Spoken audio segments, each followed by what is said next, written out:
Welcome to Crash Concepts, where the economy, energy, and the environment are explored. Up next, fresh ideas and insights into the factors that are driving the world and shaping your future. Presenting information you can't afford to live without, here's Chris Martenson. Hello and welcome to another Peak Prosperity podcast. I am your host, Chris Martenson. Now, at Peak Prosperity, we inhabit the overlap between three circles, or try to anyways. Those being knowing, doing, and being. Now, knowing what's going on in the world is essential to making good plans, but all the knowing in the world is useless unless it leads to doing. And all of the best knowing and the best doing can be undone if your state of being, your emotional health, and the ability to direct and control your efforts is inadequate. All of economics is meant to be about people's behavior. Theoretically, people's behavior is the summed outcome of knowing, doing, and being.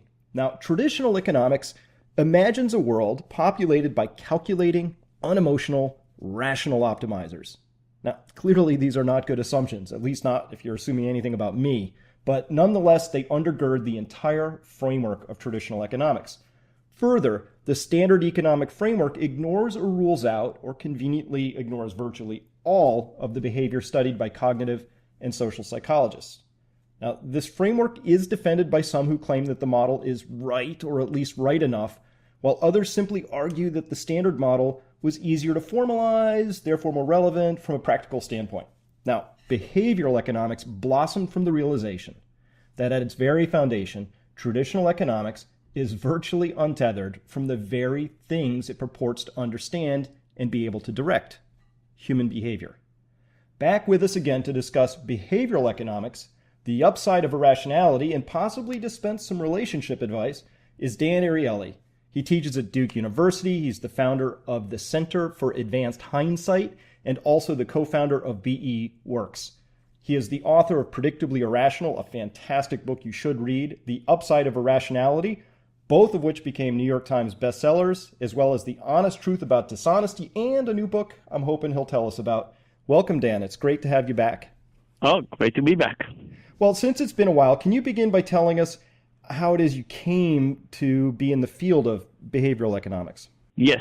So as you well know, I was badly injured many years ago. And in hospital, I realized that there were lots of things that the doctors and nurses were doing in the wrong way. The thing that bothered me the most initially was the question of how you remove bandages from burn patients. And should you remove them quickly, as the nurses thought, or should you remove them slowly, as I thought should be the case? And it turns out that they were just wrong. I mean, it took me many years to prove that they were wrong, but it turns out that they were wrong. And when I discovered lots of things that were wrong in the healthcare system, I had this urge to try and fix things. And originally I thought about becoming a physician. But my hands are so badly injured that I can't really hold a scalpel, and it's not clear I can even check patients. So the people said that my desire to go into medicine was probably not the right direction, and I went to social science, initially not because I thought of social science as a way to improve the world, but it's because something that I could do without using my hands too much, and I was still in hospital. But over the years, I learned that social science is a great way to try and make the world a better place, try to figure out all the places where people have wrong intuitions and wrong behaviors, and say, what can we do to improve what's going on? So it's been a tremendous joy, and we're working on lots of different projects that try to say, where are people behaving badly, and what can we do to fix things? What are the mistakes that causes us to lose money, happiness, relationships, and so on, that we should try and fix them?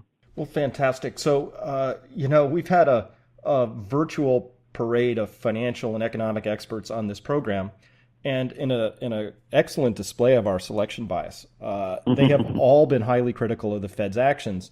And one of their main points has been that the Fed is flawlessly running flawed models. That is, the Fed is tinkering with things about which it has really little insight, no experience, but seems quite confident that they know what they're doing. How would you score the efforts of the central bankers? So, it is hard. It is really hard to say. because I don't really know what they intended to do up front and what is the outcome of what they've intended, what the outcome is at the end of the day. So it's hard for me to give them a score on their understanding of human nature and what the regulation started by being. But if you say, do I think that the regulations we have right now are going to assure that we will not have a second crisis? The answer is no. And I think for me, as somebody interested in human behavior, there are two elements that worry me a lot. The first one is conflicts of interest. So conflicts of interest is one of those things that get to us without us realizing how powerful it is. So imagine that you invite me to dinner and you buy me a beer and a sandwich, and we talk more and we become friends.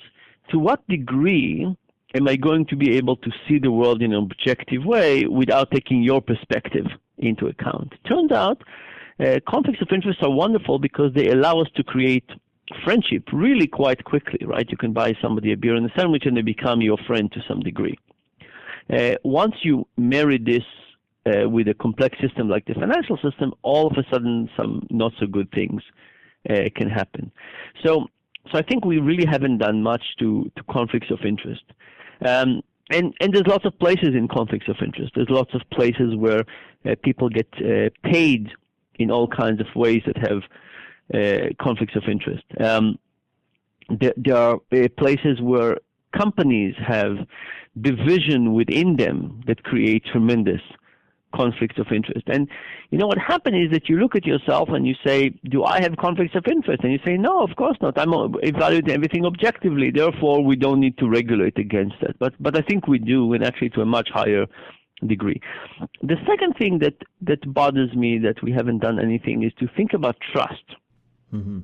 So there are people who are active in the financial system and they understand it better, and there are people who are not. And the people who are not have experienced this tremendous devastation. Many people lost lots of money, especially people close to retirement, and many people pulled out their money out and basically have lost trust. And now the question is, under what conditions would people regain this trust?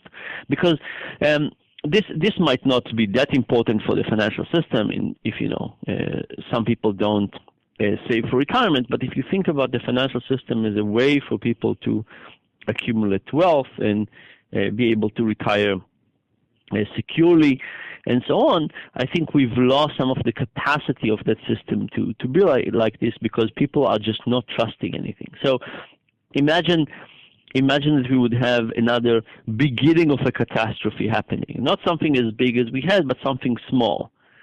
Is people's sensitivity right now is going to be so high that they're going to panic very quickly? And I think the answer is yes. So we haven't done much to eliminate conflicts of interest. We haven't done anything for trust. And because of that, I deeply worry. Now, those are great points, and I want to add a third one to that in just a second, because to me, our society's money, at least the type of money we use, is the ultimate form of trust. So what I want to talk about, though, is that the Federal Reserve, though, has been monkeying with both the trust and the conflicts of interest. So let's just look at one thing, the growing wealth gap, right? And it's oftentimes presented as this mysterious thing. It's like a comet came and visited, and we don't know where it came from. But the truth is, when you print money out of thin air and you shovel it into Wall Street, the most predictable thing that's going to happen is that the people who get to speculate with that money first get the most out of that. And so there is a conflict of interest, I think, between the Federal Reserve, Wall Street, the regulators, all of this revolving door where they're printing money, and the trust gets eroded because here's the thing about money printing. It's a zero-sum game. So we can be very interested in the 21 hedge fund guys who took home $25 billion last year and pretend like they made that money. But the truth is, it came from somewhere. And where it came from was really Granny, right? All savers and all fixed income people have really paid the bill on this. That's what I say when I personally give the Fed low marks, is I feel like that's really not just playing with money. It feels like they're playing with social cohesion. Is that a fair way to look at it or unfair? So there's no question that financial markets create some money, right? So they create welfare by lending money. People can do more things and so on. And there's also no question that they can actually take money out from one another, or they can take money out from the government or from the Fed. And I think some of the recent changes have created opportunities for people to take money out rather than participate, right? So if you and I have a bank and we lend money to a company and the company can do something with this capital, we've added something to the economy, and because of that, the economy is better. It's not a zero-sum game. But what you're talking about is the fact that there are many cases in which the financial markets behave as a zero-sum game, where the money is not given to anybody to make more something out of this, but in fact it's just transferring from one hand to another, and we certainly have too much of that. And the beast of investing is just so large, and sometimes it is so tempting to just play in this game of taking money from one place to another that I think it is out of proportion. But this is a place where we could actually wonder, A, what is the role of the Fed in this, and B, what is the role of regulation in that, and should we allow that? Have you read this book by Bob Frank on the Darwin's economy? No, I haven't. What's in there? It's a great book. You should have him on the show at some point. But in this book, Frank basically talks about the cases in which competition can be devastating to society. So usually we think of competition as being good. So if I tell my students, everybody tries to get an A and they all try to get an A, that could be great. But what if I said I'm only letting one student pass the class? Everybody else is going to fail, right? So now it's like a winner-take-all market. What is the role of competition now? And in many cases, competition now is going to be devastating. It's going to create terrible incentives. It's going to create lots of misbehavior. People are going to stab themselves, other people in the back. They're going to do all kinds of things, because in a winner-takes-all market, it really doesn't, unless you're the winner, it doesn't really matter. So you're willing to do a lot to be the winner. And under those conditions, competition can be very bad. And I'll give you the example of the elephant seals. So the elephant seal are this big animal, and the male elephant seal, all they want to do is to be the biggest elephant seal, because then they get most of the females. So if you were the second elephant seal, what do you care about? You just want to gain a bit more weight. And now the elephant seal are so big that they die at early age from blood problems and vascular problems, and they also sometimes, when they copulate, they kill the females. So these are all really bad outcomes that come from this competition of the winner takes all. You basically are dropping kind of hesitation to the sideway, and you basically say, well, I don't care about dying, because really what I want is females. Let me sacrifice everything for that. And imagine this market in which we have a winner-take-all in the elephant seal domain. Regulation could be really good. It would say, look, the winner takes all, but nobody is allowed to be more than, I don't know, I think right now they're about 800 pounds. They could say nobody is allowed to be more than 600 pounds or something like that. And therefore create a regulation that everybody will be in the same relative place and have no desire to sacrifice more. And I think in the financial markets we have this competition that is not always healthy, that sometimes we think it's healthy, but it's not. Now, I'm wondering if you didn't just describe our electoral system, but that's a different podcast, because it is winner take all, right? One of the things that happens, particularly in the field of money printing, is when the Fed prints up, $1 trillion and buys mortgage-backed securities. You say, where did that money come from? Well, they printed it out of thin air. And then they bought these mortgage-backed securities from a variety of financial firms. When those financial firms received that $1 trillion, was that real money? Oh, yeah, you bet. Could you go out and buy things with it? Yes, you could. Now, what's interesting in this story is that the Fed just printed purchasing power out of thin air, but it's an accounting identity. that purchasing power can only be created through the actions of real people in a real economy. So when the Fed actually creates purchasing power out of thin air, by definition, it means it's taking it from all the other players out there, everybody who has money stored up and saved. So it's a transfer of wealth. Yeah. We're seeing this very clearly in Japan, where they said we're going to drive our yen down, and this is going to help our exporters, and it did. But it didn't help all the people who had to live on things they import, right? So it was directly a transfer from Mrs. Watanabe, the retiree, to Sony. Sony's profits look great, but this idea of transferring is really picking winners and losers. It feels to me like when you talk about conflicts of interest and trust, those are really central to that idea of a group being empowered to decide this group is going to donate and this group is going to receive. How would we regulate that effectively?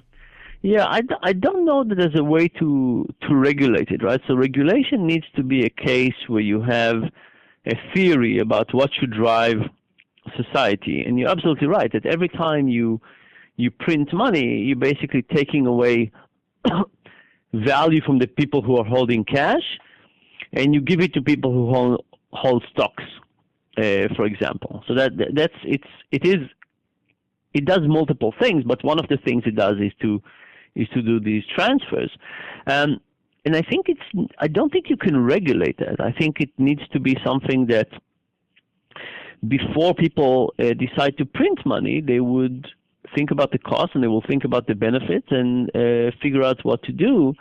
But I agree with you that inequality is increasing dramatically every time you print more money. Every time people print money, the people who have more of their money in cash are losing more than the people who have less of their money in cash. That's just how it is. And it is very, very sad. And a great point. I'm going to get right back to inequality. But first, to finish out this part on thinking about central bankers, here's the most interesting thing, and I can't wait to hear what you have to say about this, because I don't know how to analyze this yet. We live in a world now where we have these things called negative interest rates, right? So you want to lend money to Switzerland for 10 years, you have to pay for the privilege. And in Holland, they even had negative mortgage rates for a little while. So these are so new and different. How would we go about trying to guess what the impact might be on, I don't know, investment decisions, time horizons, risk, any of that stuff? How this feels so new. I don't know how to get my hands around it. How do I look at this? Let's think about risk attitude and how much risk people are willing to take. So let's say, what would you prefer to do? Would you prefer to get $80 for sure, or to take a chance and there's 90% chance you'll get nothing and 10% chance you'll get $100, right? So the $100 is more than 80, but you only have a percentage. Which one would you want to take? And people say, you know what, give me the sure thing. I don't want to take the risk, right? Not worth it. I don't want to come back with zero. Now we can do the same thing in the loss domain, and I can say, what would you rather have? Would you rather lose $80 for sure or lose $100 with 10% chance? And now people say, well, losing for sure $800 is too risky. I don't want to just lose. Let me take the chance. So what happened, and I think this will happen, is that the moment you have this sure loss, it's going to be so aversive that people are going to be willing to take more chances. And individuals who are going to take more risk in the market, that's not necessarily good for them, right? So you can say maybe institutional investors, we can argue whether they should take more risk or less risk and so on. But for individuals, basically saying, you know what, I don't want to pay this, let me gamble on something else, might not be in their best interest. Yeah. So this strategy of negative interest rate might be valuable for some, particularly currency commodities, and it might be useful for some banks like the Swiss banks where institutions park money there and so on. But on the individual level, it should really worry us. I agree with that, and it's been part of my assessment of what I'm seeing in the equity markets right now. They increasingly fail to respond to fundamental data, but they really respond to what central bankers may or may not do. So that is, the field is really tipped away from an investing mindset and towards a speculating mindset. And that feels to me like it comes just with higher degrees of potential risks, which in a negative interest rate world, I don't know how to calculate anymore. So that's my personal untethered feeling in this story. Yeah. We'll see what I haven't seen much data. Have you seen much data about what's going on? In terms of? In terms of how people are reacting. Are they taking, how are financial institutions reacting and how individuals are reacting? Yeah, there's a lot of risk out there. But that was what the central bank, the Federal Reserve, even wrote Wall Street Journal editorials and said, we want to foster an environment where people have a greater risk appetite. The idea is you push people out the risk appetite spectrum. They invest more heavily in equities. It creates a rising market. And then you have this wealth effect, and then people buy more. It's a long daisy chain of ways things are supposed to happen. The problem is that we're not getting the spending behaviors, but we're getting the speculating behaviors. So I'll give them like a 50% mark on what they were trying to do. They got the speculation, but they didn't get the behaviors they wanted, which was more spending. Okay. That's how I see it there. So, all right. So I want to tie in now to this idea of the injustice, the inequality. And I remember when you ran a study at our site, the survey was based on the philosopher John Rawls' concept of justice, famously defining it as justice as fairness. So we noted the growing gap between the wealthy and everybody else. I would submit, too, that there's a growing sense or awareness that perhaps justice is not equally applied in the U.S. So given that capuchin monkeys react really angrily when they're fed cucumbers instead of the grapes that their lab mates got, I'm wondering, are the people of Baltimore or Ferguson or anywhere else, are they really reacting in an unsurprising way? Yeah. So lots of things to say there. So one thing is about the monkeys is that the monkeys are perfectly fine to get cucumbers, but what they're really pissed off is when the neighbor is getting something better, right? So that's the issue. And inequality in the U.S. has a few elements. So one of the things is that in our studies so far, including the one we did with you, we found that people don't understand correctly inequality. People don't understand the range of how unequal the society is. People don't understand how difficult the lives of the poor really are. So, we hear that people live on food stamps, but we don't really understand that. I've been to some places last year where people basically have no kitchen, and the only cooking instrument they have is a microwave, right? If you start with that, and you use public transportation, and you get home, you leave work at 5, and by the time you get home is 7:30, what are the odds that you would eat healthily, right? Basically very close to zero. And now what are the chances that you'll live a happy life in some meaningful way? Very, very hard, right? Lots of cost. You eat unhealthily, you don't feel particularly well, and things just deteriorate from there.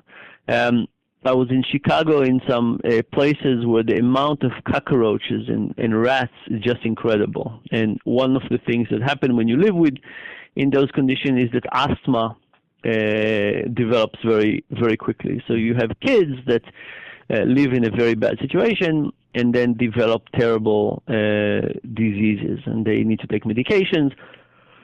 The medications are expensive. It's hard to take medication on time. Nobody is helping them. From time to time, they get to the emergency room. I mean, things are just incredible. So we hear about those cases, but we don't understand how prevalent this is. So, the number of people in the U.S. that if you said you needed to borrow $2,000 to pay for some emergency, that they could actually do that, there are 40% of Americans that said they couldn't get $2,000 to pay a medical bill or to fix a car or to do something in a 48-hour window.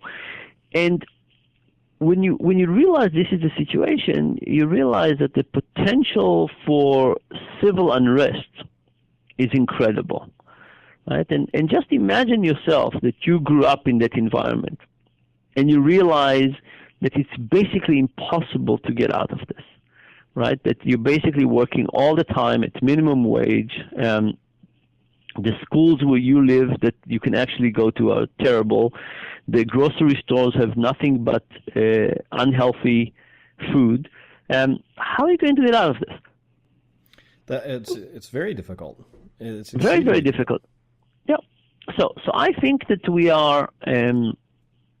This is kind of the celebration around all the amazing thing the U.S. is doing is restricted to a very small subset. And I would not be terribly surprised if things continue going the way they're going, there will be some real civic unrest. And it might come on race lines eventually, because I think the race lines are a little easier to understand than income lines, but eventually it is not it's not just a race war. It is a wealth war and a desperation and inability to get out of a bad situation. Our financial system is actually quite abusive for the poor. So if you don't have much money in your checking account, you're paying a lot for everything, right? So you're paying a lot for cashing your checks. You're paying a lot for, you know how much it costs to put money on a prepaid debit card? They charge you $5 a time to just put the money on it, right? Think about that. Imagine every time you go and you put $50 on your prepaid debit card and then you use it, right? You basically are paying 10% just to put money on this. And not to mention that your transportation costs are higher. And even electronics costs more for the poor than for the wealthy. Why? Because the poor basically can't travel as easily. So electronic stores that are in areas of the poor basically can charge a higher premium because the poor cannot as easily go and check the prices somewhere else. So everything becomes more complex. Even shipping. So if you have an office and you buy something on Amazon and they ship to your office, that's easy. But what if you don't have an office, or they can't ship to your office? And what if you don't have a place at home that they can drop the package in? What are you going to do? All of a sudden, all the things that we enjoy, both in terms of financial discounts and quality of life, are just not available to lots and lots of people. And in the roles question, by the way, and this we ask your listeners as well as lots of other Americans, we ask the question of what level of wealth inequality would you like there to be in a country where you would be willing to join the country in a random place, right? That's kind of the roles constraint, the veil of ignorance. It says, you don't know where you'll end up in society. What society would you want to be so that you're willing to join it in any random place? And Americans basically paint a picture of a very just society. Americans want a level of inequality in this imagined country that is more equal than Sweden. Right? But if you think about it and you say, okay, let's think about the benefit of inequality and the downside. The benefit, of course, is motivation for people in society, right? If you have inequality, you have a reason to try and push forward. You have a reason to try and, invent, promote, create, do all kinds of things. If you have inequality on the negative side, you have, social issues. You have privileged and non-privileged. You have people who are might be unhappy. You don't have good social services. All kinds of things can happen. And in the balance between them, people often want a much more equal society. A statistic I heard recently was that in Africa, 70% of the police force is private. Right? Think about it. That's what happens in a case where you have very high inequality, and you take the wealthy basically pay for their own social services, right? Including police. But think about what it means for society. What it means for society where people are so segregated that we don't even enjoy the same basic abilities, like same police force. And what happens if you have a different, right now we have different schools, and right now we have different hospitals. But what else are we willing to have different for different people in different income brackets? It's I guess we would say it's a tolerable but becoming, for a larger segment, intolerable sense of injustice. But to skip forward, in this story, when I was down in Acapulco a couple years ago with a very wealthy person, he had to spend a lot of money 24/7, 365 to protect his family from kidnappers. And that's just a part of life. But he felt lonely because most of his friends had exfilled and were living in Miami or in Houston or some other place, right? So they up and left. And that's, I think, an underappreciated component of the trajectory that we're on in this country with now the largest wealth gap that we've seen, I think, since the robber barons. But at least the robber barons, we call them robber barons, but they were building railroads and making oil and stuff like that. Most of today's wealthy are financial people who are in the business of playing in the financial sphere. We can argue about how useful that really is to larger society, all of that. So here's a very important question, because this is something we're wrestling with at my site, which is, so assume hypothetically that one wanted to start a movement to really shift the cultural narrative that seems to be working out less and less well for more and more people, if not the natural world, which is a focus of ours. So perhaps a movement like Occupy Wall Street, but with better staying power, maybe a bit more focus. Any rules from your field of work about how to go about starting and or sustaining a lasting movement? So, listen, this is a place where I actually believe in capitalism. So I think that the chances that we will change the regulators is very low, right? It would be nice, but I think it's very low. I think that we need to start different financial institutions. Right now, all the financial institutions we have basically operate in the same way and create the same type of problem. So in the financial world, I would say let's create a competing bank. I actually thought that in the 2008 financial crisis, it was a good opportunity for the credit unions to take a leadership position, which sadly they did not.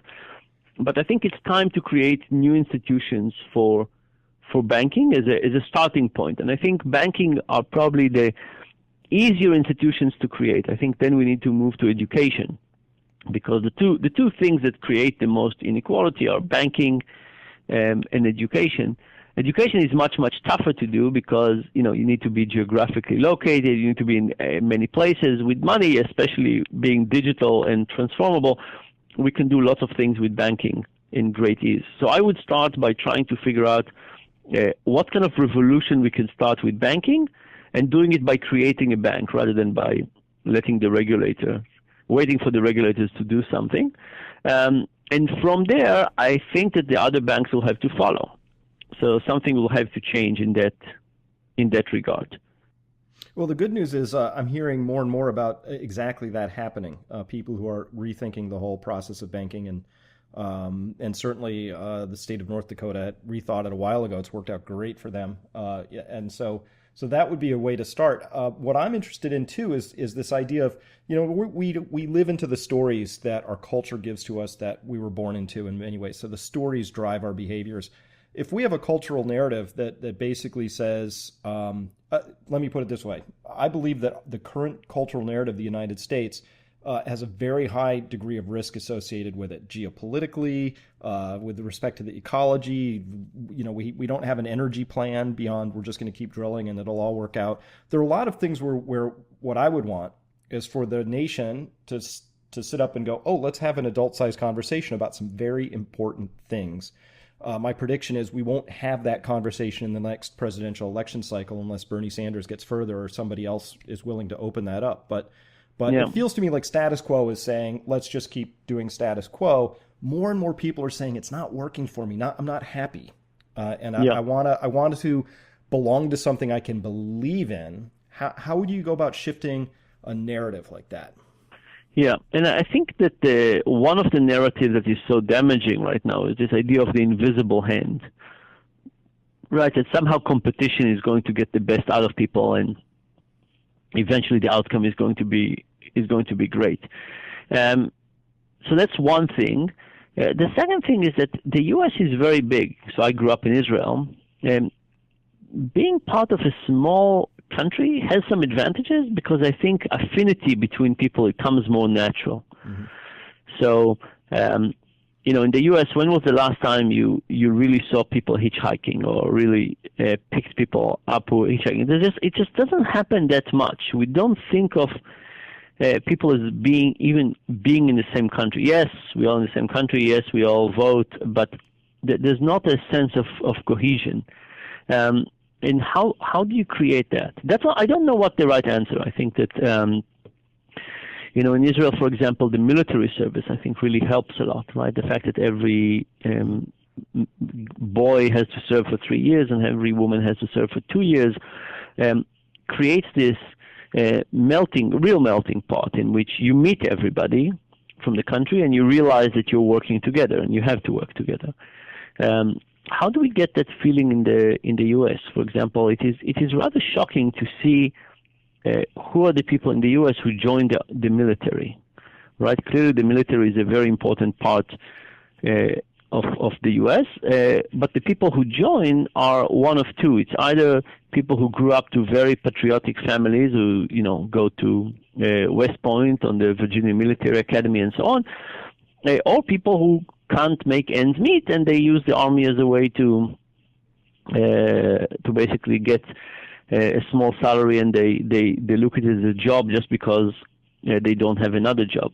This is not the right way to think about the country. So for me, that's one of the issues. We're not one country that cares, that we don't have a single agenda. We're not driving to the same things, and I think it shows in many places. I agree. I mean, for me, a lot of the so-called organizing narratives of my dominant culture do not inspire me. Terrorism is not something that really inspires me. I don't enjoy being afraid. I don't like being marketed to as if I should be afraid all the time. I don't like how I'm treated at the airports. And I know statistics, so I know that my chance of dying from terrorism in this country is exceedingly low. So that's not something I choose to prioritize very high on my personal list, but my country does. And also, for me, the dominant narrative that really needs to shift is this idea that we need endless growth, exponential growth in our economy. And everything's about how we're just going to grow and continue to grow. But if you wander over into the real world and you see the collapsed oceans and the fish stocks and the aquifers and all of that, it's clear that we need to have at least some room for additional dialogue. I don't know how to go about breaking into having that dialogue before the crisis comes. But then when the crisis comes, everybody says, oh, it's too late. Like what happened to Detroit? Too late, So yep. It's like, how do you have those conversations before it's too late? That's I guess the question. Yeah. And by the way, one of the biggest growth engines of the economy in the U.S. have been academia. And I'm saying it not just because I'm academic, but, academia has been a very interesting growth engine. I'm not talking just about it's not about the students paying tuition. It's about where innovation and ideas and inventions have been coming from. And over the last, quite a while, research in academia has been cut dramatically. So we really have to think about, as a society, how do we want to invest in the growth engine of our society? And it's not clear to me where it's coming from. We're trying to cut costs, and by cutting costs, I think we're losing lots of things. Mm-hmm. Yeah, so that it's that sense of where do we get our priorities and how do we re-elevate those? And the tried and true way is you make it a big political battle. But for increasing numbers of people, particularly young people, I'm detecting a sense of disillusionment that that's a useful path either to spend their time on, or that the amount of change they think we need can't happen fast enough. So there's a sense of maybe it's that idea of just the country being too big. That it leads to a less sense of agency for the average person. Mm-hmm. So, all right. Well, here's a question. What would make a great Father's Day gift? What would make a great Father's Day gift? So, in general, great gifts are gifts that keep on giving, that remind people about the other people that are in their lives. So a good gift is a particularly good headphones, something that people feel guilty buying for themselves, but once they have it, they enjoy them, and they enjoy them continuously. So something of that nature. Oh, good idea. Good idea. Well, Dan, thank you so much for your time today. As always, it's been a great pleasure, and I'm wondering where people can follow your work more closely and any upcoming events or projects of which you'd like to make our listening audience aware. Yep. So my website is danariely.com, DANARIELY.com. And on May 18th, there'll be a new book out. This is a book on kind of advice for life with a cartoonist, and we have advice and cartoons. I think it's a fun book. It's called Irrationally Yours. And then on May 22nd, we have been doing a movie on dishonesty. So I had this book on dishonesty, but then we talked to a lot of people who committed all kinds of white-collar crime and kind of tried to document their story and what started it, not where they ended up, but how did they start it. And the movie is called Dishonesty, The Truth About Lies, and it will be out on May 22nd. And I think it's an eye-opener in terms of what we're all capable for. It's not a movie that says, oh, these are bad people. It's a movie that says, let's look at human nature and see what's happening. Excellent. Well, I'm going to look forward to that personally, and good luck with your new book, and thank you again for your time today. Thank you, and great talking to you. Take care.